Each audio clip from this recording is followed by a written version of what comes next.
Very very good morning. Welcome to వెలుగు paper analysis. ఇవాళ వెలుగు పేపర్ లో బ్యానర్ వేయడం ఏంటి తెలుసా? చాలా మంది వ్యాక్సిన్ ఎప్పుడు వస్తుందా అని ఎదురు చూస్తున్నారు. బట్ వ్యాక్సిన్ వచ్చినా ఇప్పుడే వేసుకోమని చెప్పి దేశంలో 69% మంది అభిప్రాయపడుతున్నారట. రకరకాల సర్వేలు జరిగే దీనికి సంబంధించి.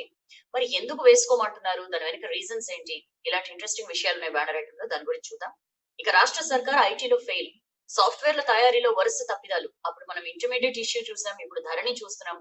ఇట్లా వరుసనే ఐటీలో ఐటీలో తోపు అని చెప్పుకుంటూ ఉంటుంది రాష్ట్ర ప్రభుత్వం. బట్ ఫెయిల్ అవుతోంది వరుసనే అని చెప్పి మనం ఈ ఆటలు చూస్తున్నాం. కోవిషీల్డ్ వచ్చే వారమే. సో కరోనా టీకాకి కేంద్రం అనుమతించే అవకాశం ఉందని చెప్పి చూస్తున్నామండి. సో వచ్చే వారమే మోస్ట్ ప్రాబబ్లీ కోవిషీల్డ్ స్టార్ట్ చేయొచ్చు వ్యాక్సినేషన్ అని చెప్పి కూడా వార్తలు వస్తున్నాయి. బ్రిటన్ నుంచి 1330 మంది వాళ్ళ కోసం అధికారుల వెతుకులాట. అప్పుడు మర్కజ్ వాళ్ళ కోసం ఎట్లయితే వెతికేవాళ్ళు, ఇప్పుడు బ్రిటన్ నుంచి వచ్చిన వాళ్ళ కోసం అధికారులు వాళ్ళని ట్రేస్ చేసే పనిలో పడ్డారు. మొత్తం 1330 మంది వచ్చారట బ్రిటన్ నుంచి ఇక్కడికి. సో వాళ్ళ పరిస్థితి ఏంటి, వాళ్ళు ఎవరైనా పాజిటివ్స్ ఉన్నారా, ఉంటే వాళ్ళకి ఆ కొత్త వేరియంట్ స్ట్రెయిన్ వాళ్ళలో ఉన్నది, ఇలాంటి రకరకాల విషయాలని ట్రేస్ చేసే పనులు అధికారులు ఉన్నారు. దాని గురించి వార్త చూద్దాం. అడగకున్న లోన్లు కట్టాలని ఫోన్లు. ఈ లోన్ యాప్స్ మాత్రం మామూలుగా ఆగం చేయట్లా జనాల్ని. దాని గురించిన వార్త చూద్దాం. స్కాలర్షిప్లకు 59,000 కోట్లు ఎస్సీ స్టూడెంట్స్ కి కేంద్రం ఇవ్వబోతోందండి. దాని గురించిన వార్త. పిసిసికి కొత్త బాస్ సంక్రాంతికి ముందేనట. సో క్రిస్మస్ తర్వాత సంక్రాంతికి ముందు ఎప్పుడైనా సరే పిసిసి చీఫ్ అనౌన్స్మెంట్ వచ్చే అవకాశం ఉందని చెప్పి వార్తలు వస్తున్నాయి. ఇక కృష్ణా నీళ్ల మళ్లింపులు, ఏపీ దూకుడు. సో ఇప్పటికే అనేక రకాలుగా ఏపీ నీళ్లు మళ్లించుకుపోతోంది. ఇప్పుడు గాలేరు నగరితో హంద్రీనీవా లింక్, గాలేరు నగరి కాలువ కెపాసిటీ పెంపు అని చెప్పి చూస్తున్నాం. దాని గురించిన వార్త చూద్దాం. అక్కడ ఒక బుజ్జి కార్ కనిపిస్తుంది మనకి ఆ ఫోటోలో. యాపిల్ కార్ అది. ఈ యాపిల్ ఫోన్ లా చాలా స్మార్ట్ గా ఉంది కదా, యాపిల్ కార్ అనట. అప్పుడు ఎప్పుడో ఆగిపోయిన ప్రాజెక్ట్ టైటాన్, ఈ ప్రాజెక్ట్ ని ఫోన్ల కంపెనీ మళ్ళీ మొదలెట్టింది అని చెప్పి చూస్తున్నాం. ఆ బ్రాండ్ ఫోన్స్ లాగే జబర్దస్త్ ఫీచర్స్ తో సర్ప్రైజింగ్ గా సరికొత్తగా ఎలక్ట్రిక్ కార్ ని డిజైన్ చేస్తోంది యాపిల్ అని చెప్పి చూస్తున్నాం.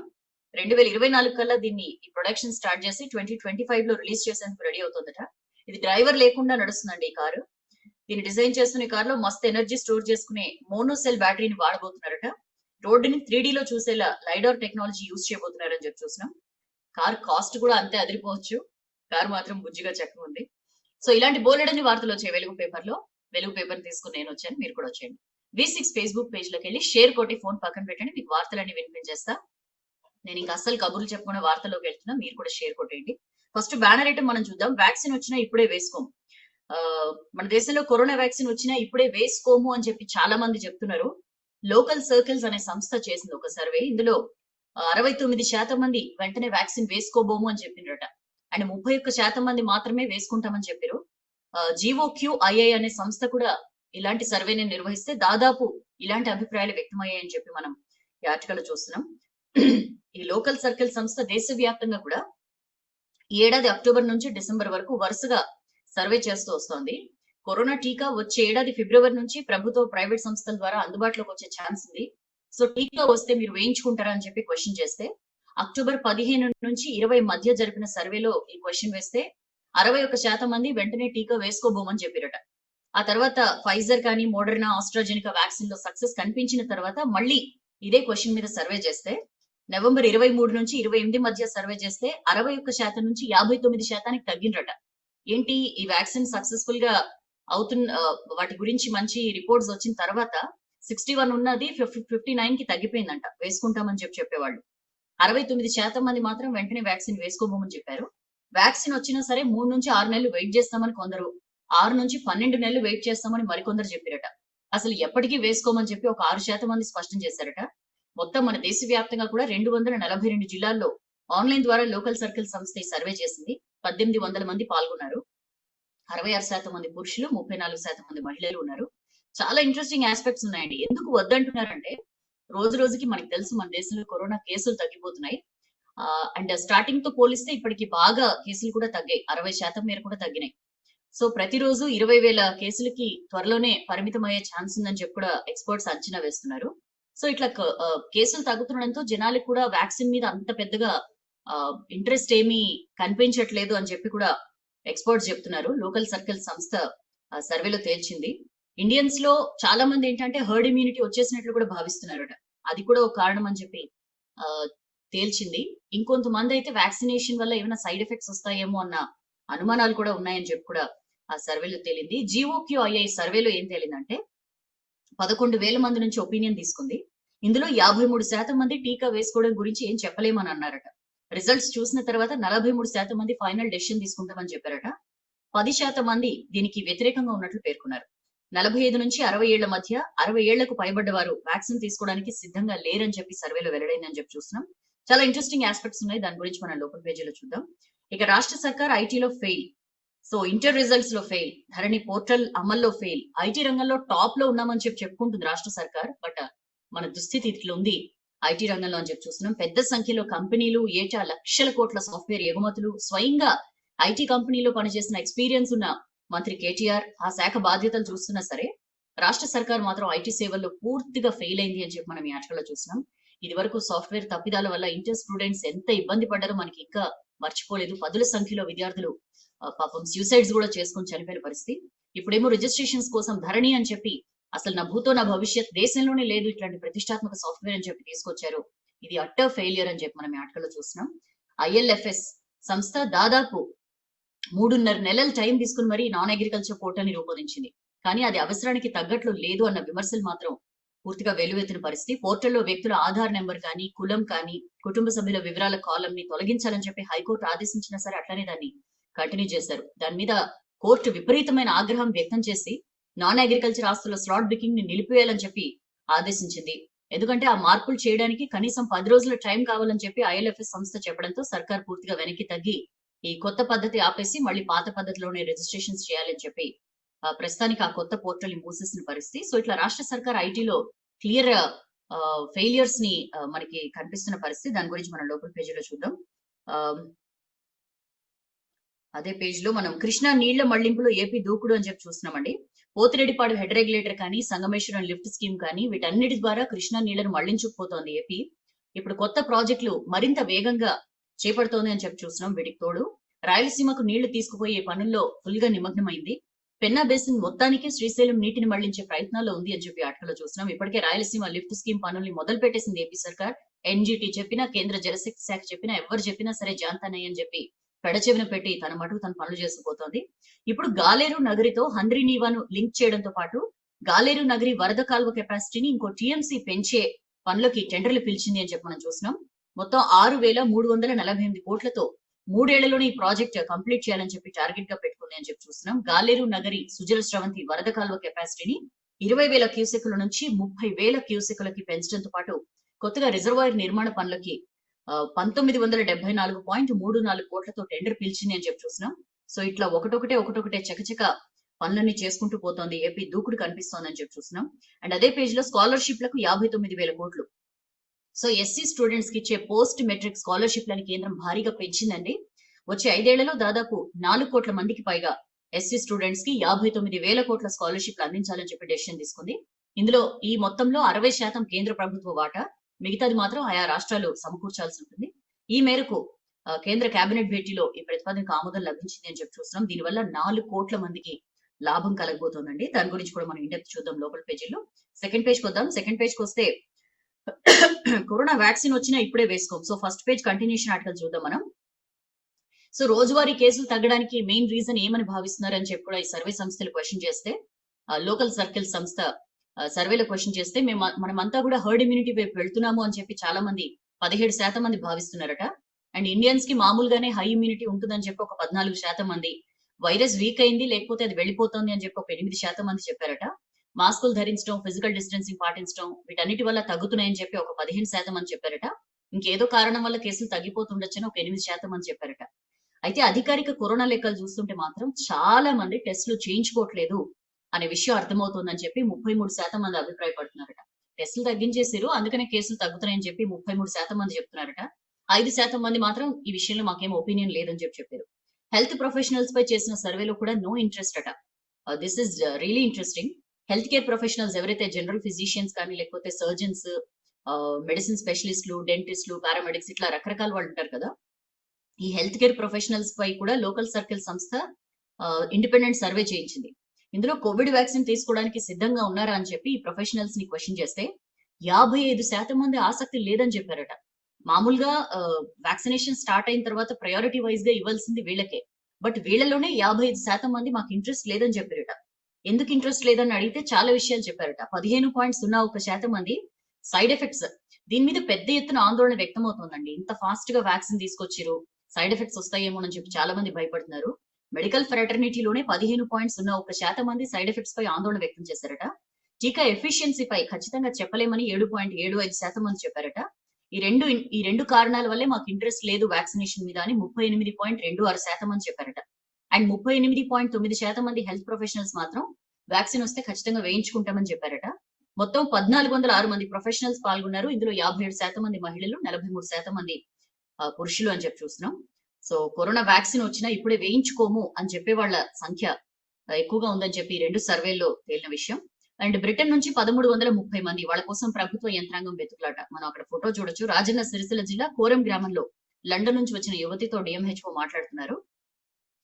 ఈ బ్రిటన్ నుంచి రాష్ట్రానికి వచ్చిన వాళ్ళలో కరోనా వైరస్ కి సంబంధించి కొత్త స్ట్రెయిన్ పాజిటివ్ ఎవరైనా ఉన్నారా అనే విషయాన్ని మొత్తం తేల్చే పనిలో రాష్ట్ర సర్కార్ నజర్ పెట్టింది. బ్రిటన్ నుంచి వచ్చిన వాళ్ళు రాష్ట్రంలో ఎక్కడెక్కడ ఉన్నారు, ఆల్రెడీ దానికి సంబంధించి ఏవియేషన్ ఎయిర్పోర్ట్స్ అథారిటీ అధికారులు మొత్తం ఇన్ఫర్మేషన్స్ ఇచ్చేశారు ఆయా రాష్ట్రాలకి. సో ఆయా జిల్లాల హెల్త్ డిపార్ట్మెంట్ ప్రత్యేక బృందాలను కూడా పంపింది. వాళ్ళ అడ్రస్ తీసుకుని వాళ్ళు వెళ్తున్నారు. బ్రిటన్ నుంచి వచ్చిన వాళ్ళని గుర్తించి వాళ్ళ శాంపిల్స్ తీసుకుంటున్నారు. వాళ్ళందరినీ కూడా ఐసోలేషన్ లో పెడుతున్నారండి. ఈ హెల్త్ డిపార్ట్మెంట్ ఉన్నతాధికారులు ఈ విషయంపై వరుసగా సమీక్షలు కూడా నిర్వహించారు. బ్రిటన్ పాజిటివ్లకు హైదరాబాద్ తో పాటు వరంగల్, కరీంనగర్, నల్గొండ, ఖమ్మం, నిజామాబాద్ జిల్లాలోని హాస్పిటల్స్ లో ప్రత్యేక వార్డ్స్ కూడా ఏర్పాటు చేయాలని చెప్పి డెసిషన్ తీసుకున్నారు. డిసెంబర్ 9కి ముందు వచ్చిన వారిని అబ్జర్వేషన్ లో ఉంచాలని చెప్పి డెసిషన్ తీసుకున్నారు. ఆ తర్వాత వచ్చిన వాళ్ళకి ఖచ్చితంగా ఆర్టీపీసీఆర్ టెస్టులు చేయించాలని చెప్పి కూడా ఆదేశించారు. అండ్ ఏదైతే ఈ కొత్త స్ట్రెయిన్ ఉందో దీనికి సంబంధించి మన సిసిఎంబి హైదరాబాద్ లో ఏదైతే సిసిఎంబి ఉందో దానిలోనే మొత్తం ఈ కొత్త స్ట్రెయిన్ పై అక్కడ శాంపిల్ సేకరించి జీనోమ్ సీక్వెన్సింగ్ చేసేయచ్చు. తెలంగాణలో సిసిఎంబికి ఆ నమూనాలు పంపాలని చెప్పి కూడా జిల్లాల అధికారులకు ఆదేశించారు. అక్కడ అవసరమైన టెక్నాలజీ సిసిఎంబిలో ఉంది. మన స్టేట్ తో పాటు చుట్టుపక్కల రాష్ట్రాల శాంపిల్స్ ని కూడా ఇక్కడే పరీక్షించబోతున్నట్లు కూడా అధికారులు చెప్పారు. అండ్ ఇప్పటిదాకైతే కొత్త స్ట్రెయిన్ పాజిటివ్ ఏం రాలేదండి, థ్యాంక్ గాడ్. బ్రిటన్ నుంచి వచ్చిన వారిలో చాలా మందికి టెస్టులు చేశారు. నిన్న సాయంత్రం వరకు అయితే ఈ కొత్త స్ట్రెయిన్ పాజిటివ్ ఏం నమోదు కాలేదని చెప్పి హెల్త్ డిపార్ట్మెంట్ చెప్పింది. మరికొన్ని రిజల్ట్స్ రావాల్సింది, అది ఇవాళ తెలుస్తాయి. మొత్తంగా డిసెంబర్ 9 తర్వాత బ్రిటన్ నుంచి రాష్ట్రానికి 1330 మంది వచ్చారండి.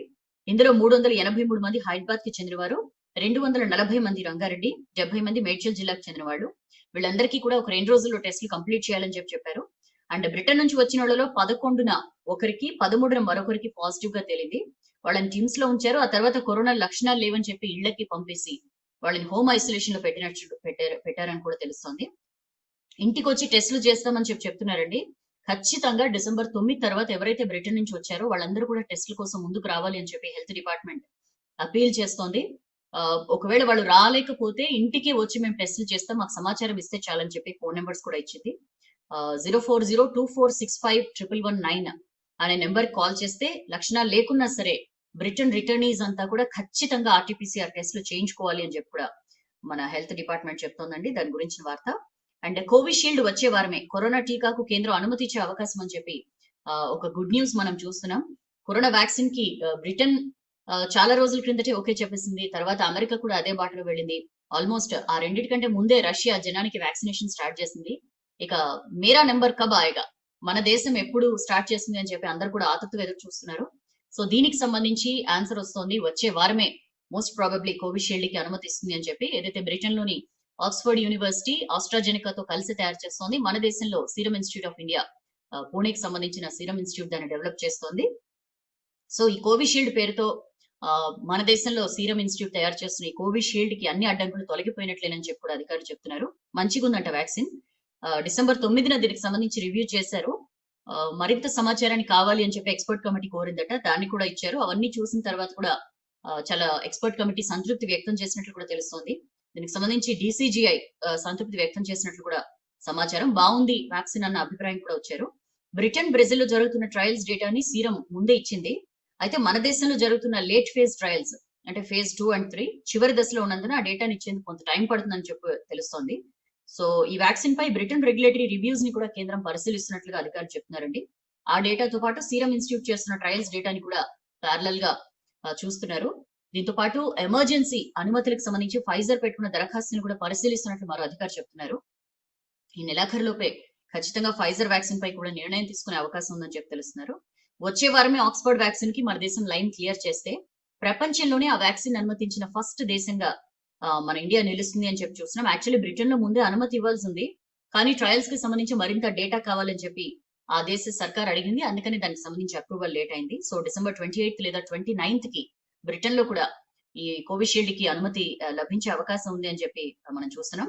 అయితే కొత్త కరోనా పై కూడా మస్తు పనిచేస్తుంది దీని అని చెప్పి ఆస్ట్రాజెనికా చెప్తోందండి. ఇప్పుడు చాలా మందికి ఉన్న డౌట్ ఏంటంటే, సరే వ్యాక్సినేషన్స్ అన్ని మంచిగా ఎఫికసీ బాగుంది, అన్ని వ్యాక్సిన్ క్యాండిడేట్స్ చాలా మనకు అందుబాటులో వచ్చే అవకాశం ఉందని చెప్పి ఒక హ్యాపీ న్యూస్ ఒకవైపు అయితే, ఈ కొత్త మ్యూటెంట్ వేరియంట్ ఏదైతే వచ్చిందో బ్రిటన్ లో, మరి ఇప్పుడు డెవలప్ అవుతున్న ఈ వ్యాక్సిన్స్ దాని మీద పని చేస్తాయా లేదా, లేకపోతే మళ్ళీ మొత్తం స్టార్టింగ్ నుంచి చేయాల్సి ఉంటుందా, ఇట్లా రకరకాల అనుమానాలు ఉన్నాయి. బట్ ఆస్ట్రాజెనికా చెప్తున్నది ఏంటంటే, కరోనా వైరస్ పైన ఏదైతే స్పైక్ ప్రోటీన్స్ ఉంటాయో వాటిని నాశనం చేసే అంటే వాటిని టార్గెట్ గా పెట్టుకుని డెవలప్ చేసాం మేము వ్యాక్సిన్ క్యాండిడేట్. సో దీని వల్ల ప్రాబ్లం ఏమి ఉండదు. అండ్ ఇంకొక మాట ఏంటంటే, ఈ బ్రిటన్ మ్యూటెంట్ వేరియంట్ లో స్పైక్ ప్రోటీన్స్ లోనే 7 రకాల చేంజెస్ జరిగాయి.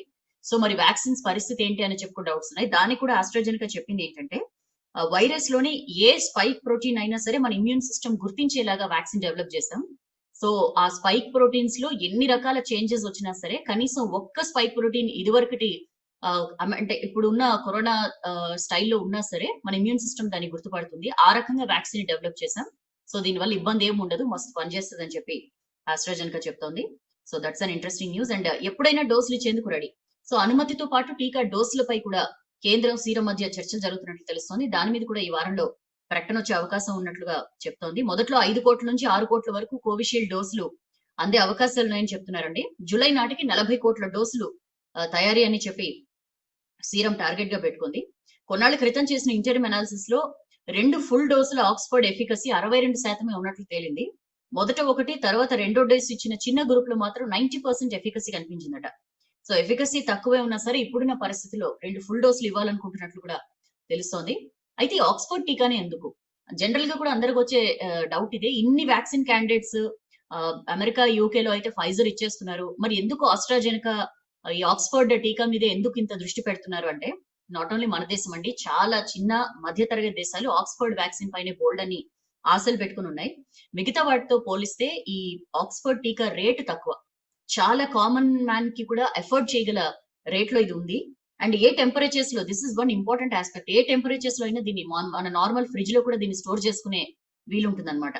సో వేడి ఎక్కువగా ఉండే దేశాల్లో ఆక్స్ఫర్డ్ టీకా స్టోరేజ్ కానీ సప్లై చైన్ కి కానీ ప్రాబ్లం ఉండదు. వేరాజ్ ఫైజర్ టీకా అయితే -70 degrees టెంపరేచర్ దగ్గర దాన్ని స్టోర్ చేయాలి, which is very tough. Especially పేద మధ్య తరగతి దేశాల్లో అయితే ఇలాంటి కోల్డ్ చైన్ ఒకటి ఏర్పాటు చేయడమే చాలా కష్టం. అంతా చేసి మనం అంతా కోల్డ్ చైన్ ఫెసిలిటీస్ ఇది చేసి తీరా సప్లై జరిగే టైంకి ఆ వ్యాక్సిన్ పని చేయకుండా పోతే పెట్టిన డబ్బంతా కూడా వేస్ట్ అవుతుంది. అండ్ మామూలు ఫ్రిడ్జ్ లో 5 రోజులు మించి ఉండదు అని చెప్పి స్వయంగా ఫైజర్ కంపెనీ చెప్పింది. సో ఇంత రిస్క్ తీసుకోవడానికి ఈ పేద మధ్య తరగతి దేశాలు కొంత వెనుకాడుతున్న పరిస్థితి. పైగా వ్యాక్సిన్ తరలింపులో అలా టెంపరేచర్లు మెయింటైన్ చేయడం కూడా చాలా కష్టమైన పని. సో అందుకనే ఆక్స్ఫర్డ్ వ్యాక్సిన్ కు కేంద్రం ముందుగా ఓకే చెప్పే అవకాశాలు ఉన్నాయని చెప్పి మనం ఈ ఆర్టికల్లో చూస్తున్నాం. సో ఏ టెంపరేచర్ లో అయినా స్టోర్ చేసే వీలు ఉండడం అండ్ తక్కువ రేట్ కి ఇది దొరుకుతుండడం కూడా మెయిన్ ఆస్పెక్ట్స్ అని. సో కోవిషీల్డ్ వచ్చే వారమే ఇచ్చే అవకాశం ఉందని చెప్పి చూస్తున్నాం. వ్యాక్సిన్ తయారీలో సీరం ఇన్స్టిట్యూట్ సైంటిస్టులు ఎంత బిజీగా ఉన్నారో మనం ఆ ఫోటో చూడొచ్చు. అండ్ మరో 635 మందికి కరోనా వచ్చినట్లుగా మన హెల్త్ బులెటిన్ లో చెప్పారండి. మరో 4 మరణించారట కరోనాతో. సోమవారం రాత్రి నుంచి మంగళవారం రాత్రి వరకు 45,609 మందికి టెస్టులు చేశారు. 635 మందికి కరోనా వచ్చింది. 115 జీహెచ్ఎంసీ పరిధిలో కేసులు వస్తే జిల్లాలో 520 కేసులు వచ్చినట్లుగా చెప్పారు. క్రిస్మస్, న్యూ ఇయర్ కు ఎవరింట్లో వాళ్లే. సో బ్రిటన్, ఫ్రాన్స్ సహా చాలా దేశాల్లో క్రిస్మస్ సెలబ్రేషన్స్ కి సంబంధించి ఆంక్షలు విధించారు. కొత్త కరోనా ఎఫెక్ట్ అక్కడ తీవ్రంగా కనిపిస్తోంది. మనం అక్కడ ఫోటో చూడొచ్చు. బ్రిటన్ లోని పోర్ట్ డోవర్ ఎంట్రన్స్ ను మూసేయడంతో వెహికల్స్ అన్ని ఆగిపోయాయి. ఇన్ఫర్మేషన్ లేకుండా ఆపేయడంతో పోలీసులతో ట్రక్ డ్రైవర్స్ గొడవలకు కూడా గొడవ పడ్డ పరిస్థితి. సో కొత్త కరోనా వైరస్ స్ట్రెయిన్ వ్యాపిస్తున్న నేపథ్యంలో చాలా దేశాలు Christmas and new year celebrations పై ఆంక్షలు పెడుతున్నాయి. బ్రిటన్ లో ప్రధానంగా London and south east England లో రూల్స్ స్ట్రిక్ట్ గా అమలు చేస్తున్నారు. ఫ్రాన్స్, ఇటలీ తదితర దేశాల్లో కూడా వేడుకలకి ఎక్కువ మంది గుమిగూడకుండా అనేక రెస్ట్రిక్షన్స్ కూడా అక్కడ పెడుతున్నారు. విపరీతంగా కరోనా విజృంభిస్తోందండి బ్రెజిల్లో. అండ్ లెబెనాన్ లో మాత్రం పెద్దగా ఆంక్షలేం లేవు అని చెప్పి చూస్తున్నాం. పెరూలో క్రిస్మస్ రోజున కార్లు నడపొద్దని ప్రభుత్వం చెప్పిందట. సౌత్ ఆఫ్రికాలో ప్రధానంగా బీచ్లు బంద్ చేయడంపై ప్రభుత్వం ఫోకస్ చేస్తుంది అని చెప్పి చూస్తున్నాం. లండన్ లో మాత్రం చాలా స్ట్రిక్ట్ రూల్స్ పెట్టారండి. కొత్త కరోనా స్ట్రెయిన్ వ్యాప్తి ఎక్కువగా ఉంది లండన్ లో కానీ సౌత్ ఈస్ట్ ఇంగ్లాండ్ లో కానీ. ఈ రెండు ప్రాంతాల్లో కూడా వేర్వేరు ఫ్యామిలీలు కలిసి పండుగలు చేసుకోవడాన్ని బ్యాన్ చేశారు. And England, Scotland, Wales, Northern Ireland దేశాల్లోని పలు రాష్ట్రాల్లో రూల్స్ ని సడలించబోతున్నారు. అయితే 3 కంటే ఎక్కువ ఫ్యామిలీలు గుమికూడదని చెప్తున్నారు. అండ్ క్రిస్మస్ విందుకు 6 కంటే ఎక్కువ మంది గుమికూడదని చెప్పి ఫ్రాన్స్ రూల్ పెట్టింది. చిలీలో అయితే 15 మంది మాత్రమే అనుమతి ఇచ్చారు. ఇటలీలో వచ్చే 2 వారాల పాటు ప్రతిరోజు రూల్స్ మారుస్తూ జనాల్ని కంట్రోల్ చేసేందుకు ట్రై చేస్తున్నారు. సౌత్ ఆఫ్రికాలో రోడ్లు మొత్తం బ్లాక్ చేస్తున్నారు. మద్యం అమ్మకాలపై ఆంక్షలు పెడుతున్నారు. మనకు తెలుసు సౌత్ ఆఫ్రికాలో ఇంకో కొత్త స్ట్రెయిన్ విజృంభిస్తున్న పరిస్థితి. బ్రెజిల్ అండ్ లెబనాన్ లో మాత్రం ఆంక్షలు ఏం లేవండి. అక్కడ కేసులు బాగా పెరుగుతున్నాయి. అయినా సరే అక్కడ ఎలాంటి ఆంక్షలు పెట్టలేదు. ఎంతమందైనా కలిసి పండుగ చేసుకోవచ్చు, టపాకాయలు కాల్చుకోవచ్చు, మీ ఇష్టం అని చెప్పి వదిలేసారు. అయితే పబ్లిక్ ట్రాన్స్పోర్ట్, సూపర్ మార్కెట్లు, ఫార్మసీ వంటి ఎసెన్షియల్ సర్వీసెస్ తప్ప మిగతా సర్వీసులు, షాపులన్నీ బంద్ చేయబోతున్నారు. లెబనాన్ లో అయితే ఎలాంటి రెస్ట్రిక్షన్స్ లేవు. సో విదేశాల నుంచి పెద్ద ఎత్తున తిరిగి వచ్చిన వాళ్ళ ద్వారా ఖచ్చితంగా అక్కడ కరోనా కేసులు పెరుగుతాయని చెప్పి ఆందోళనలు అయితే వ్యక్తమవుతున్నాయి. అయితే ఇంట్రెస్టింగ్ చూడండి, ఇక్కడ జనం నైట్ క్లబ్ లకు వెళ్ళొచ్చంట, కానీ డాన్సులు చేయొద్దని చెప్పారట. ఇదేం వింత రూల్ అని చెప్పి నెటిజన్స్ ఆశ్చర్యపోతున్న పరిస్థితి. దాని గురించిన వార్త. పోలీస్ ప్రమోషన్స్ లో అర్హులకు ఛాన్స్ ఇవ్వాలని తెలంగాణ, ఏపీ రాష్ట్రాలకి హైకోర్టు ఆదేశించిందండి. ఆ SP, ASP, DSP non cadre పోస్టులోని వాళ్ళని కేటాయించినందున తెలంగాణ, ఏపీలకు సంబంధించి వారిలో అర్హత ఉన్న వాళ్ళకి రెగ్యులర్ ప్రమోషన్స్ ఇవ్వాలని చెప్పి హైకోర్టు మధ్యంతర ఉత్తర్వులు ఇచ్చింది. దాని గురించిన వార్త. ఇక నెక్స్ట్ పేజ్కి వెళ్దాం. నెక్స్ట్ పేజ్కి వెళ్తే పిసిసికి కొత్త బాస్ సంక్రాంతికి ముందే. సో క్రిస్మస్ తర్వాత సంక్రాంతి లోపు ఎప్పుడైనా సరే కొత్త పిసిసి చీఫ్ పేరు మనం వినొచ్చు. దానికి సంబంధించి కాంగ్రెస్ లీడర్స్ బలంగా నమ్ముతున్నారు డెసిషన్ వచ్చేసింది అని చెప్పి. యాక్చువల్లీ క్రిస్మస్ కి ముందే పేరు ప్రకటిస్తారని చెప్పి కొంతమంది అనుకున్నారు. బట్ కాంగ్రెస్ రాష్ట్ర వ్యవహారాల ఇన్ఛార్జ్ మాణికం ఠాగూర్ చెప్పినట్లు చీఫ్ ఎంపికకు సంబంధించి హైకోర్టు చాలా హైకమాండ్ చాలా టైం తీసుకుంటోంది. పదవి కోసం పోటీ పడుతున్న వాళ్ళలో ఎవరైతే బెటర్ అని చెప్పి కార్డర్ ని సంప్రదిస్తున్న పరిస్థితి. నిన్న మొన్నటి దాకా 3 పేర్లు వినిపించాయి. రేవంత్ రెడ్డి, కోమటిరెడ్డి వెంకటరెడ్డి, శ్రీధర్ బాబు. బట్ ఇప్పుడు మొత్తం పోటీ రేవంత్ రెడ్డి, కోమటిరెడ్డి వెంకటరెడ్డి మధ్యనే నెలకొన్న సిచ్యుయేషన్. సో డిసెంబర్ 9న మాణికం ఠాగూర్ కసరత్తు మొదలు పెట్టారు. మనకి తెలుసు దుబ్బాక అండ్ జిహెచ్ఎంసీ ఎలక్షన్స్ తర్వాత బాగా దెబ్బతింది, డీలా పడిపోయింది పూర్తిగా కాంగ్రెస్ వైఫల్యాలకి బాధ్యత వహిస్తూ పిసిసి చీఫ్ గా ఉత్తమ్ కుమార్ రెడ్డి వైదొలిగారు కూడా. సో డిసెంబర్ 9 నుంచి మాణికం ఠాగూర్ ఇదే పనిలో ఉన్నారు. ఎంతో మంది అభిప్రాయాలు కూడా స్వీకరించారు. సో కొందరు నేతలు మాకే అవకాశం ఇవ్వాలని చెప్పారు. ఇంకొంతమంది మాకు ఇవ్వకపోయినా పర్లా, బట్ ఫలానా వాళ్ళకి అస్సలు ఇవ్వద్దు అని చెప్పి కూడా చెప్పిన పరిస్థితి. సో బీసీ కోటాలో కొందరు లీడర్లు తమ పేర్లు ప్రచారం చేసుకున్నా సరే అవన్నీ కూడా రూల్ అవుట్ అయిపోయాయి. ఇప్పుడు మెయిన్ రేస్ అంతా కూడా రేవంత్ అండ్ కోమటిరెడ్డి మధ్యనే ఉంది. సో రేవంత్ పేరు ప్రముఖంగా వినిపించినట్లు కూడా మనకి తెలుస్తోందండి. డిసిసి అధ్యక్షులు కానీ, నియోజకవర్గ ఇన్ఛార్జీలు కానీ ఇంకా చాలా మంది అతని పేరునే చెప్పినట్లు తెలుస్తోంది. అయితే కొందరు సీనియర్ నేతలు మాత్రం దీని మీద చాలా కోప్పడ్డారు. ఆర్ఎస్ఎస్ భావజాలం ఉన్న రేవంత్ కి పిసిసి ఎట్లిస్తారు, ఆయన ఈ మధ్యనే కదా పార్టీలోకి వచ్చారని చెప్పి కూడా హైకమాండ్ కి లేఖ కూడా రాసినట్లు తెలుస్తోంది.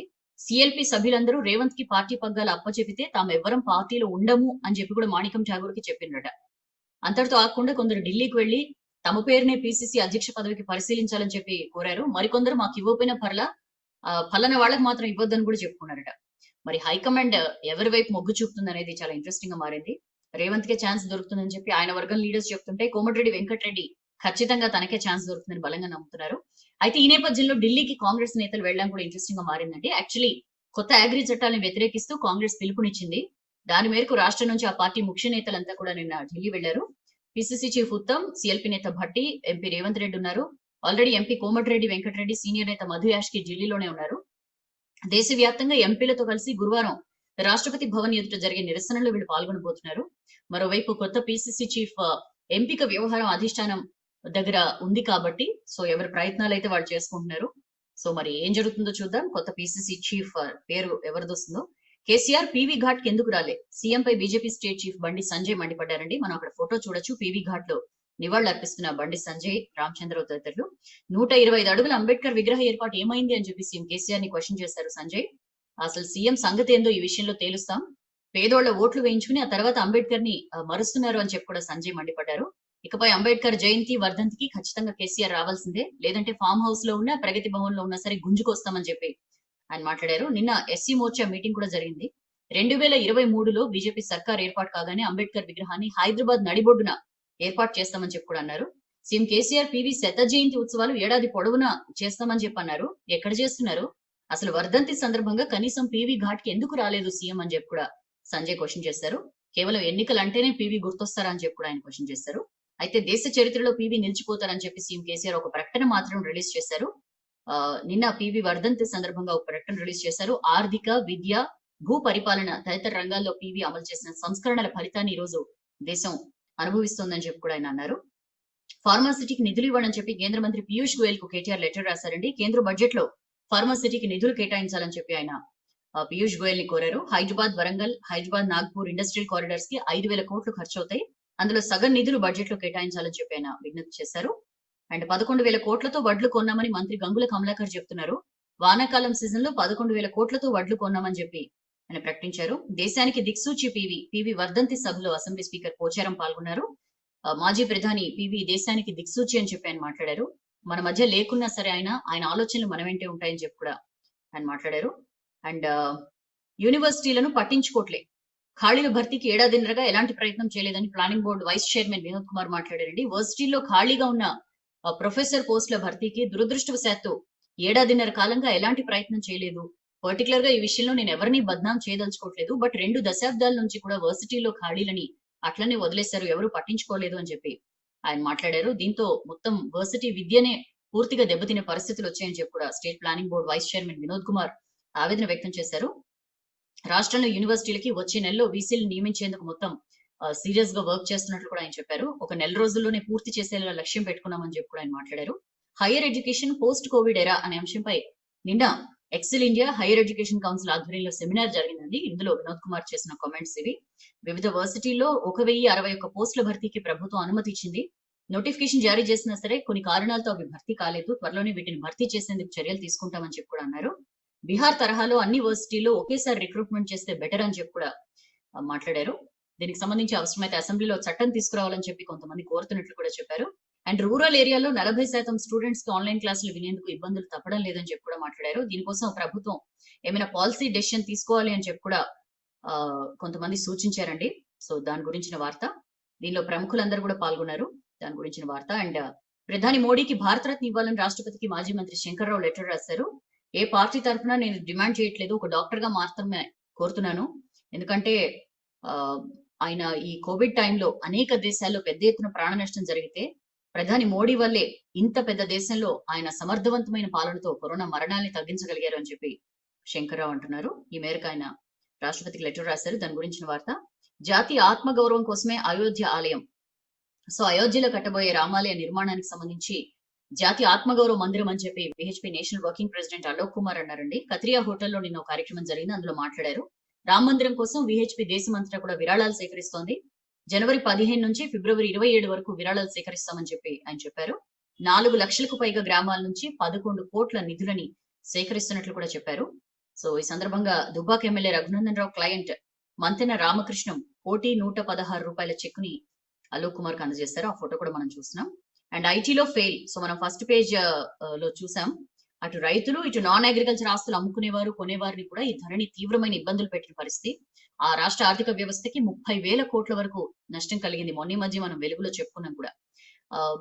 యాక్చువల్లీ సర్కార్ పెద్దలు తమ సన్నిహితులకు చెందిన సంస్థలకు సాఫ్ట్వేర్ ప్రాసెసింగ్ ఇతర బాధ్యతలు ఇవ్వడం, వాటికేమో తగిన సామర్థ్యం, అనుభవం లేకపోవడంతోనే తప్పిదాలు జరుగుతున్నాయన్న ఆరోపణలు కూడా బలంగా వినిపిస్తున్నాయి. వివిధ డిపార్ట్మెంట్లకు కావాల్సిన సాఫ్ట్వేర్ డెవలప్మెంట్ బాధ్యతల్ని ప్రభుత్వంలోని కీలక వ్యక్తులు తమ దగ్గర సంస్థలకు ఇస్తున్నారు కావాలని చెప్పి, అందువల్ల ఇలాంటి తప్పిదాలు జరుగుతున్నాయని చెప్పి కూడా చర్చ నడుస్తోందండి. యాక్చువల్లీ ధరణి పోర్టల్ తయారీ బాధ్యతల్ని కేవలం పేరుకి మాత్రమే తెలంగాణ స్టేట్ టెక్నికల్ సర్వీసెస్ కి ఇచ్చారు. కానీ ఈ సంస్థకి సాఫ్ట్వేర్ డెవలప్ చేసేందుకు సొంతంగా ఐటీ ఎక్స్పర్ట్లు లేరు. అసలు రెగ్యులర్ ఎంప్లాయీస్ ఎవరు కూడా లేరండి ఇందులో. అయితే అంతా అవుట్ సోర్సింగ్ ద్వారా పనిచేస్తున్న వాళ్ళే. సో ఈ సంస్థ ఏం చేసిందంటే ఈ పోర్టల్ తయారీ బాధ్యతల్ని థర్డ్ పార్టీకి అప్పగించింది. ప్రభుత్వంలో కీలక హోదాలో ఉన్న వ్యక్తులు ఎవరైతే ఉన్నారో వాళ్ళు చెప్పిన సంస్థకే ఈ థర్డ్ పార్టీ బాధ్యతలు అప్పగించినట్లుగా కూడా ప్రచారం జరుగుతోంది. పోర్టల్ తయారీ కోసం చాలా టైం తీసుకోవడంపై కూడా విమర్శలు వెల్లువెత్తాయి. యాక్చువల్లీ సర్కార్ సెప్టెంబర్ 7న హఠాత్తుగా రిజిస్ట్రేషన్స్ ఆపేసింది. ఆ తర్వాత కొత్త రెవెన్యూ యాక్ట్ తెచ్చింది. ధరణి పోర్టల్ ద్వారా మాత్రమే ఆస్తుల రిజిస్ట్రేషన్ జరుగుతాయి. 15 రోజుల్లో పోర్టల్ అందుబాటులోకి తెస్తామని చెప్పి అన్నారు. బట్ లేట్ అయింది పోర్టల్ తయారీ. సో దసరాకి ముహూర్తం మార్చుకున్నారు. అప్పటికి కూడా పోర్టల్ తయారు కాల. సో అక్టోబర్ 29న సీఎం చేతుల మీదుగా దీన్ని స్టార్ట్ చేశారు. పేరుకు మాత్రమే మొదలైంది. అనేక తప్పులు, అనేక ఇబ్బందులు ఇందులో తలెత్తాయి. పోర్టల్లో 1B పహాణి పెండింగ్ సర్వే నెంబర్లు ఏవి కూడా కనిపించలా. అండ్ పోర్టల్లో పాత ఓనర్ల పేర్లే ఉండడంతో గుట్టుచప్పుడు కాకుండా వాళ్ళు మళ్ళీ రిజిస్ట్రేషన్స్ చేంజ్ చేసుకున్నారు. ఇలాంటి మోసాలు కూడా మనం చూసాం. సో దీన్ని గుర్తించిన సర్కార్ వెంటనే పోర్టల్లో మార్పులు చేర్పులు మొదలుపెట్టిందని చెప్పి చూస్తున్నామండి. అప్పుడు ఇంటర్మీడియట్ విషయంలో గ్లోబరీనా వివాదం ఖచ్చితంగా ఎవరు మర్చిపోరు. 2019 ఇంటర్ రిజల్ట్స్ లో తప్పులు దొరలాయి. మంత్రి కేటీఆర్ కు దగ్గర వాళ్ళ సంస్థ గ్లోబరీనాకు పనులు అప్పగించడం వల్లే ఈ ఫలితాల్లో గందరగోళం వచ్చిందని చెప్పి పెద్ద ఎత్తున విమర్శలు కూడా వచ్చాయి. ఫస్ట్ ఇయర్ లో ఫెయిల్ అయినట్లుగా టాపర్లకు కూడా 0 మార్కులు, వాళ్ళు రీకౌంటింగ్ అప్లై చేస్తే 99 మార్కులు ఇవ్వడం, అసలు రకరకాల ఎంత అలజడి రేగాలో అంత అలజడి రేగింది. పేరెంట్స్ ఇంటర్ బోర్డు ముందు ఆందోళన కూడా చేశారు. చివరికి ఒక కమిటీ వేసి సర్కారు విచారణ ఆదేశించింది. కానీ అప్పటికి ఎగ్జామ్స్ లో ఫెయిల్ అయ్యామని చాలా మంది సెన్సిటివ్ స్టూడెంట్స్ బలవన్ మరణాలకు కూడా పాల్పడ్డ పరిస్థితి. ఇప్పుడేమో ఐఎల్ఎఫ్ఎస్ లోని ఈ ధరణి పోర్టల్ తయారీ బాధ్యతని ఐఎల్ఎఫ్ఎస్ సంస్థకు అప్పగించడంపై పెద్ద ఎత్తున రాజకీయ విమర్శలు తలెత్తాయి. టెండర్లు లేకుండానే సాఫ్ట్వేర్ డెవలప్మెంట్ లో పెద్దగా అనుభవం లేని సంస్థకి పనులు ఎట్లా అప్పగిస్తారు అని చెప్పి కూడా ప్రశ్నలు అరైజ్ అయిన పరిస్థితి. అండ్ ధరణి కోసం ఏకంగా 150 కోట్లు ఖర్చు చేయడం అయినా ప్రయోజనం లేకపోవడంపై విపరీతమైన ఆగ్రహం వ్యక్తమవుతోంది. అసలు ఈ కంపెనీ ఒడిశా, మధ్యప్రదేశ్, రాజస్థాన్ రాష్ట్రాల్లో పలు స్కామ్లకు పాల్పడిందని చెప్పి రాష్ట్ర బీజేపీ నేతలు అయితే ఆరోపిస్తున్నారు. రాజస్థాన్ టెక్స్టైల్ రంగంలో 1700 కోట్ల స్కామ్ చేసిన కంపెనీకి రాష్ట్రంలో పనులు ఇవ్వడం ఏంటని చెప్పి కూడా వాళ్ళు మండిపడుతున్న పరిస్థితి. బీజేపీ ఎమ్మెల్సీ రామచంద్రరావు క్వశ్చన్ చేస్తున్న పరిస్థితి. దాని గురించిన వార్త. ఇక నెక్స్ట్ పేజ్ వద్దాం. నెక్స్ట్ పేజ్ వస్తే అడగకున్న లోన్లు కట్టాలని ఫోన్లు, ఓ మహిళకు 7 సార్లు డబ్బులేసి వేధింపులు. తవ్వే కొద్ది బయటపడుతున్నాయండి ఈ లోన్ యాప్స్ మోసాలు. యాక్చువల్లీ ఇదంతా బయటకి ఎట్లా వచ్చిందంటే హైదరాబాద్ మలక్పేట్లోని అజంపురాకు చెందిన థియోఫిలా నిరీక్షణ అనే మహిళ I credit, RuPay plus apps నుంచి లాస్ట్ ఇయర్ లోన్ తీసుకుంది. 10,000 లోన్ తీసుకుంది. గడువులోగానే మొత్తం కట్టేసింది. అయితే ఈ ఏడాది ఆగస్టులో మళ్ళీ ఆమె అకౌంట్ లో 10,500 రూపాయలు పడ్డాయట. బై మిస్టేక్ పడింది అని చెప్పి వాళ్ళు చెప్పారు. సరే, ఆమె ఇంకా ఇంట్రెస్ట్ తో సహా డబ్బులు మళ్ళీ కట్టింది. ఆ తర్వాత కూడా ఒక 6 యాప్స్ నుంచి ఆమెకి 5,000 చొప్పున ఆమె అకౌంట్ లో డబ్బులు పడ్డాయట. వాటికి కూడా ఇంట్రెస్ట్, జిఎస్టీ ఛార్జీలు చెల్లించాలని చెప్పి ఆమెను వేధించారు. అయితే ఆమె సిటీ సైబర్ క్రైమ్ పోలీసులకి నవంబర్ లో ఫిర్యాదు చేసింది. దాంతో మొత్తం ఇది డొంకంతా కదిలింది అని చెప్పి మనం చూస్తున్నాం. అంటే మాకు అవసరం, ఒక్కసారి లోన్ తీసుకుంటే ఆ తర్వాత వాళ్ళు అడగకపోయినా సరే అనేక సందర్భాల్లో వాళ్ళకి అకౌంట్ లో డబ్బులు వేసేయడం, ఆ తర్వాత అవి కట్టాలని చెప్పి విపరీతమైన వేధింపులకు పాల్పడడం ఈ లోన్ యాప్స్ పనిగా పెట్టుకున్నాయి. గుర్గావ్ నుంచి లోన్లు, ఇక్కడేమో రికవరీ అట.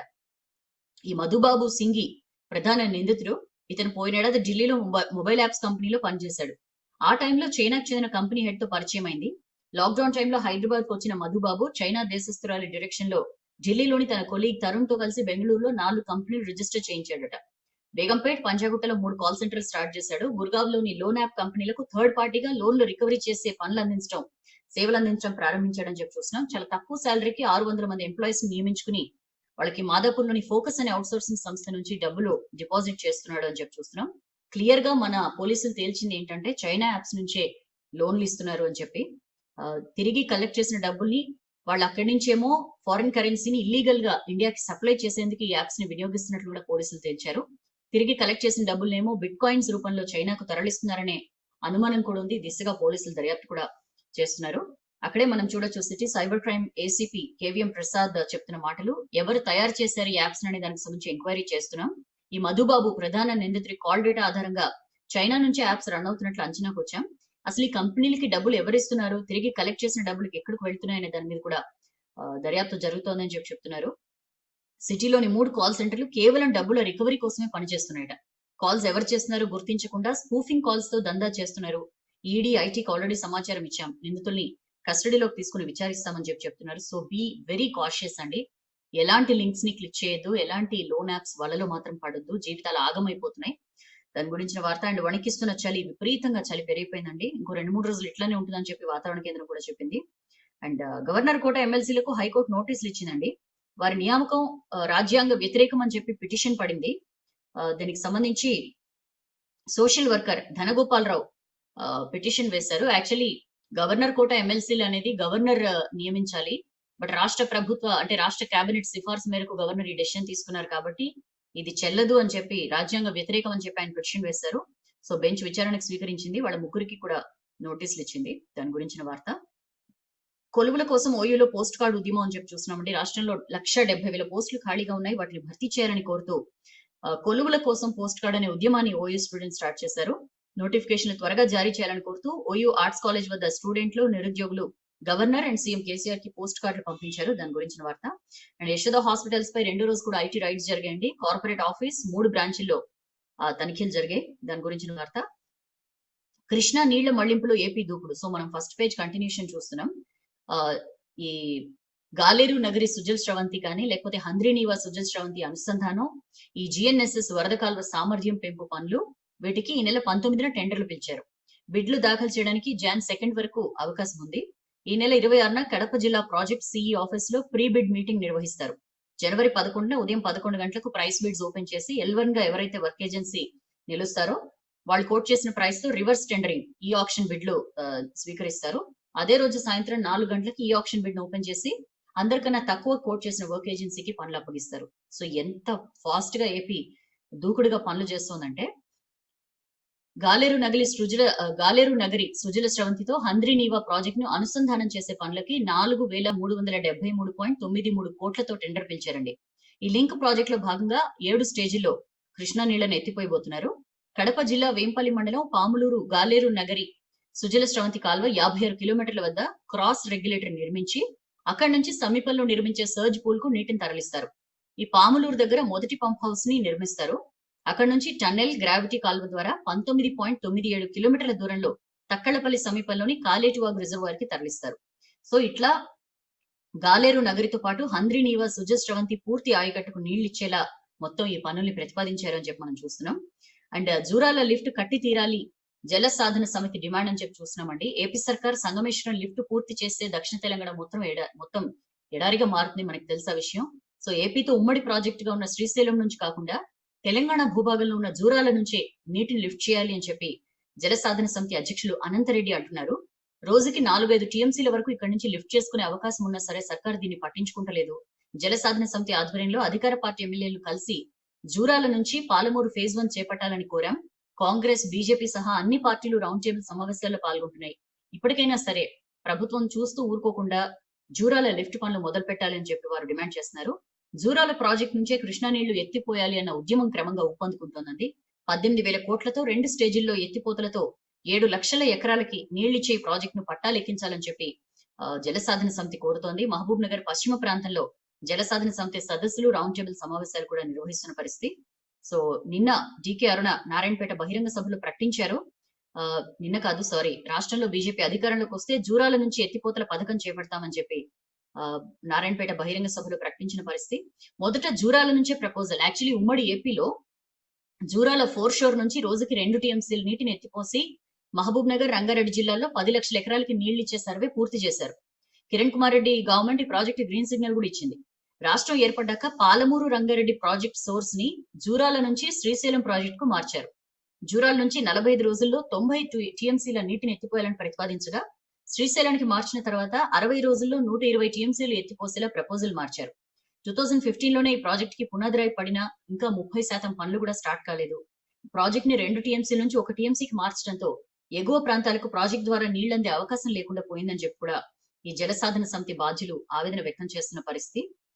సో శ్రీశైలంలో నీటి లభ్యత తగ్గుతోంది.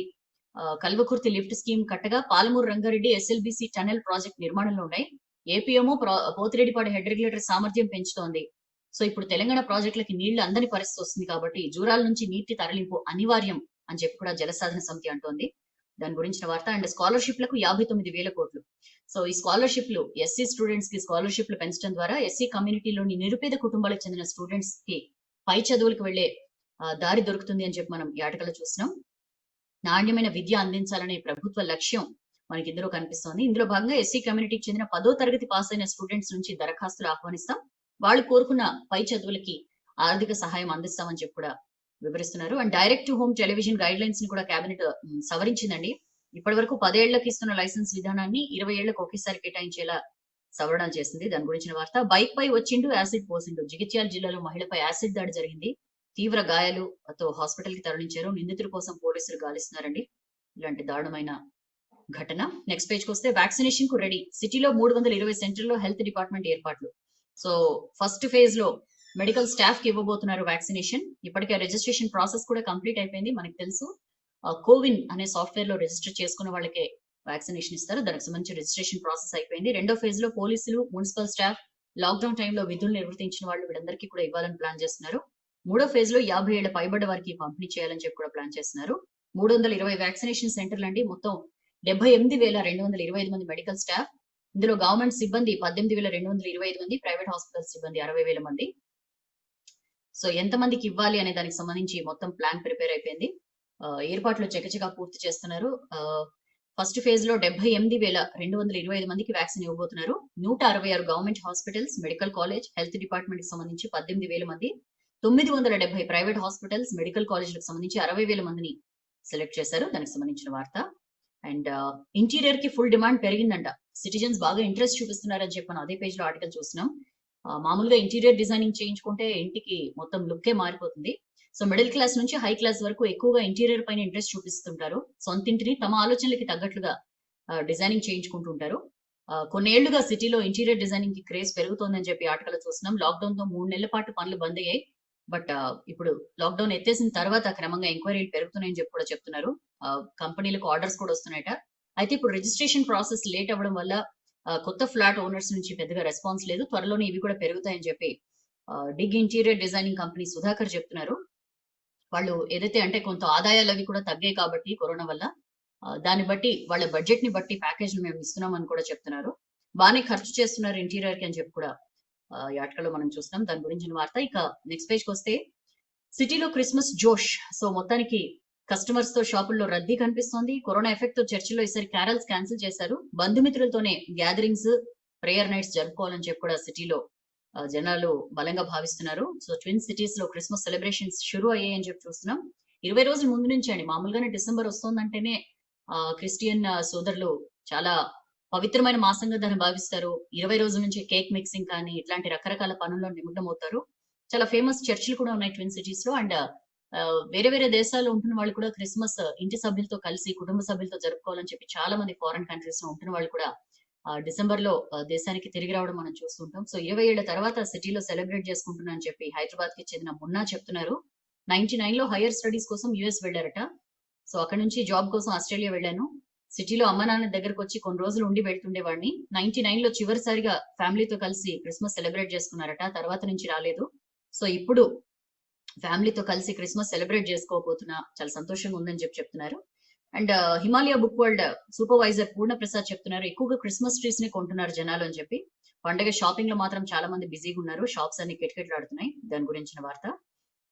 దుబాయ్, బొగ్గుబాయ్, బొంబాయి ఉండేంటివి కదా. సీఎం కేసీఆర్ పై టీజేఎస్ చీఫ్ కోదండరాం ఫైర్ అయ్యారు. రాష్ట్రం వస్తే దుబాయ్ వలసలు, బొగ్గుబాయి వెతలు, బొంబాయి కష్టాలు ఉండబోవని చెప్పి కేసీఆర్ కథలు చెప్పిండు. మరి ఏమైపోయాయి అవన్నీ అని చెప్పి ఖమ్మం జిల్లా సత్తుపల్లిలో వాకర్స్ తో మాట్లాడుతూ ఆయన క్వశ్చన్ చేశారు. దాని గురించిన వార్త. అండ్ నెక్స్ట్ పేజ్ కి వస్తే పులులు వస్తున్నా పునరావాసం చూపట్లే. ఉమ్మడి ఆదిలాబాద్ జిల్లాలో గిరిజనుల గోడు దారుణంగా ఉందండి. అడవి మధ్యలోని గ్రామాల తరలింపులో తీవ్రమైన జాప్యం కనిపిస్తోంది. కేంద్ర నిధులు విడుదల, రాష్ట్ర వాటా మాత్రం పెండింగ్ లో ఉంది అని చెప్పి చూస్తున్నాం. ఆదిలాబాద్ జిల్లా ప్రజలకు పెద్ద పులుల భయం పట్టుకుంది. వరుసగా పులులు దాడులు చేయడం మనం చూస్తున్నాం. సో గిరిజనులతో పాటు మైదాన ప్రాంత ప్రజలు కూడా రక్షణ కోరుకుంటున్నారు. కవ్వాల్ టైగర్ రిజర్వ్ ఫారెస్ట్ లోని గిరిజన గ్రామాల తరలింపుపై మరోసారి చర్చ మొదలైంది అని చెప్పి మనం ఈ ఆర్టికల్ లో చూస్తున్నాం.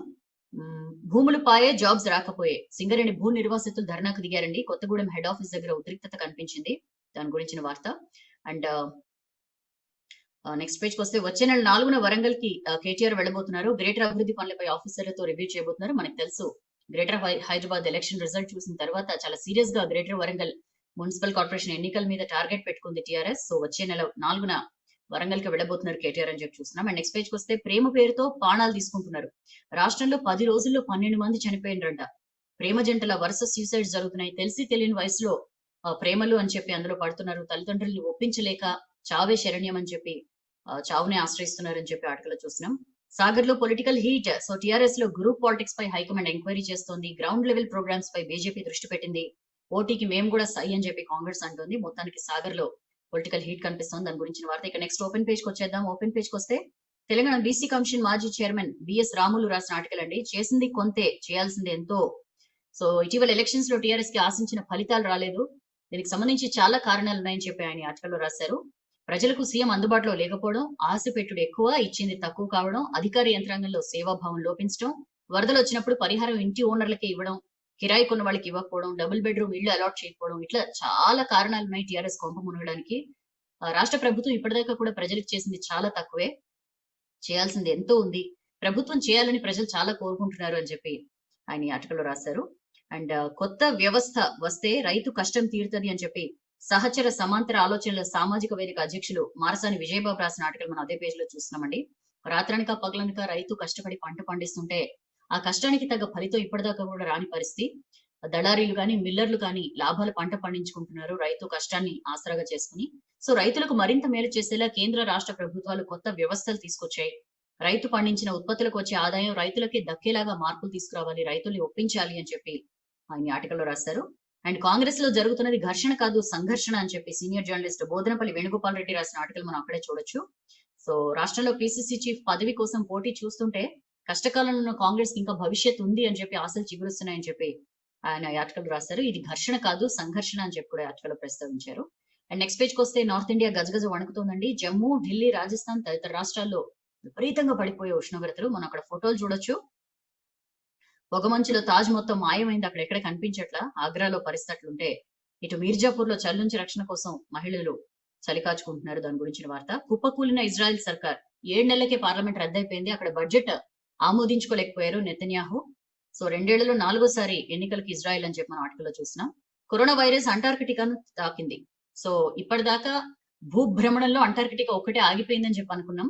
చిలీ మిలిటరీ బేస్ లో 58 మందికి అక్కడ పాజిటివ్ వచ్చిందంట. సో ఆఖరి కాంటినెంట్ కి వైరస్ వ్యాపించింది అని చెప్పి ఆర్టికల్లో చూస్తున్నాం. సో 96 లక్షల మంది కోలుకున్నారని చెప్పి కేంద్ర హెల్త్ మినిస్ట్రీ చెప్పిందండి. రికవరీ రేట్ 95.69%, డెత్ రేట్ 1.45% అని చెప్పి మన హెల్త్ మినిస్ట్రీ చెప్పింది. మన దగ్గర వ్యాక్సిన్ ఎప్పుడు ఇస్తారని చెప్పి మోడీని రాహుల్ క్వశ్చన్ చేస్తున్నారు. కొత్త కరోనాకి ఈ వ్యాక్సిన్లు పనిచేస్తాయని చెప్పి వెల్కమ్ ట్రస్ట్ యూకే నిపుణులు చెప్తున్నారండి, లండన్ కి చెందిన వాళ్ళు. ఈ స్ట్రెయిన్ మరిన్ని మ్యుటేషన్లు చేసుకుంటే తప్ప వ్యాక్సిన్స్ ఫెయిల్ అయ్యే అవకాశాలు లేవు. ఇప్పుడు జరిగిన ఈ మ్యుటేషన్స్ కి అయితే మన వ్యాక్సిన్స్ పనిచేస్తాయని చెప్పి చెప్తున్నారు. అండ్ రైతుల్ని ప్రతిపక్షాలు మిస్లీడ్ చేస్తున్నాయని చెప్పి యూపీ సీఎం యోగి ఆదిత్యనాథ్ అంటున్నారు. కర్ణాటకలో కూడా నైట్ కర్ఫ్యూ విధించారు. మనకు తెలుసు మహారాష్ట్రలో ఆల్రెడీ విధించారు. ఇప్పుడు కర్ణాటక కూడా జనవరి 2 దాకా రాష్ట్రం అంతా నైట్ కర్ఫ్యూ అమలవుతుందని చెప్పి చెప్తున్నారు. మా కోసం ఒక పూట భోజనం మానేయండి అని చెప్పి దేశ ప్రజల్ని రైతు సంఘాలు కోరాయండి. రైతులు చేస్తున్న ఆందోళన కంటిన్యూ అవుతోంది. ఢిల్లీ బోర్డర్ లో ఆందోళనలు, రిలే దీక్షలు కంటిన్యూ చేస్తున్నారు. నేషనల్ ఫార్మర్స్ డే సందర్భంగా చౌదరి చరణ్ సింగ్ కి నివాళులు కూడా అర్పించారు. రేపు 6 రాష్ట్రాల రైతులతో ప్రధాని మోడీ మాట్లాడబోతున్నారు. దాని గురించిన వార్త. సిస్టర్ అభయ కేసులో దోషులకి జీవిత ఖైదు విధించిందండి CBI special court. Church father కి 6.5 లక్షలు, నన్ కి 5.5 లక్షలు ఫైన్ కూడా వేసింది. అండ్ తమిళనాడులో జల్లికట్టుకు ఓకే చెప్పింది. కరోనా గైడ్ లైన్స్ ఫాలో కావాలని చెప్పి సర్కార్ అనింది. దాని గురించిన వార్త. అండ్ నెక్స్ట్ లైఫ్ ఎడిషన్ కి వస్తే లైఫ్ ఎడిషన్ లో చాలా ఇంట్రెస్టింగ్ ఆర్టికల్స్ ఉన్నాయి. బట్ నేను మీకు చెప్పేది వెయిట్ లాస్ డ్రింక్ గురించి. చాలా మంది ఇలాంటి ఎన్నో డ్రింక్స్ కోసం సర్చ్ చేస్తుంటారు. డ్రింక్ లో వాడే ఇంగ్రీడియంట్స్ ని బట్టి బెనిఫిట్స్ కూడా అందుతాయి. సో లేటెస్ట్ గా మరో సింపుల్ హెల్త్ డ్రింక్ గురించి ప్రముఖ షెఫ్ సంజీవ్ కపూర్ చెప్పారు. దీనివల్ల వెయిట్ లాస్ అవ్వడంతో పాటు డైజెషన్ కూడా బాగా ఇంప్రూవ్ అవుతుందట. బాడీ డీటాక్స్ గా కూడా పనిచేస్తుందని చెప్పి చెప్తున్నారు. చాలా సింపుల్ ఇది. నిమ్మరసం, మెంతులు ఉంటే చాలు. జనరల్ గా అందరి ఇళ్లలో ఉంటాయి ఇవి. 1 టీ స్పూన్ మెంతుల్ని రాత్రిపూట నానబెట్టాలట. ఉదయం గ్లాస్ వేడి నీళ్లలో 1 నిమ్మకాయ నుంచి తీసిన రసం కలుపుకోవాలట. ఇందులోనే రాత్రి నానబెట్టిన మెంతుల్ని కూడా వేసుకోవాలి.